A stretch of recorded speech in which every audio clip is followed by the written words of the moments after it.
In this video, I'll show you how to add, enable, or install the Figma MCP inside Cursor. The process is very simple. Just make sure you watch until the end. To get started, open Cursor and go to Settings at the top. You'll see an option called Tools in MCP. Click on it.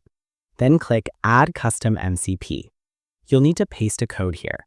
To get the code for enabling the MCP, visit the GitHub repository called Figma Context MCP. I'll link this repository in the description.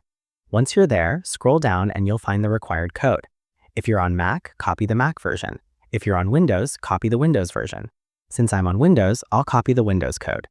Now go back to Cursor, press Ctrl-A to select the existing code, and paste the code you copied from GitHub. You'll notice there's a placeholder where you need to paste your Figma API key or access token. To get your access token, open Figma. From your dashboard, click on your profile icon, then go to Settings. You'll see an option called Security. Click on it. Here you'll find the option to generate a new token. Click on it, and you'll be prompted to enter a name for your token. I'll enter Cursor MCP, but you can use any name. Next, select the expiration period. You can choose 1 day, 7 days, 30 days, or 90 days. I'll select 7 days. Below that, you'll see different scopes. These are permissions that determine what the Figma MCP can access through Cursor. Enable these according to your preferences. For now, I'll allow all of them. Once done, click Generate Token, and your Figma API key or access token will be created.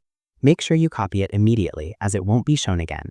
Also, do not share it with anyone, as this is a private key. Click Copy this token to copy it. Now go back to Cursor, where it says Your Key, select that placeholder text, and paste the access token you just copied from Figma. Once done, go to File and click Save.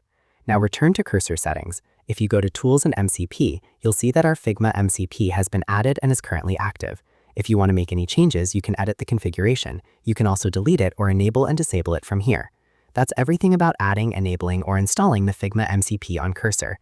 If you want to watch a video on how to use this Figma MCP inside Cursor, simply click on the video appearing on your screen.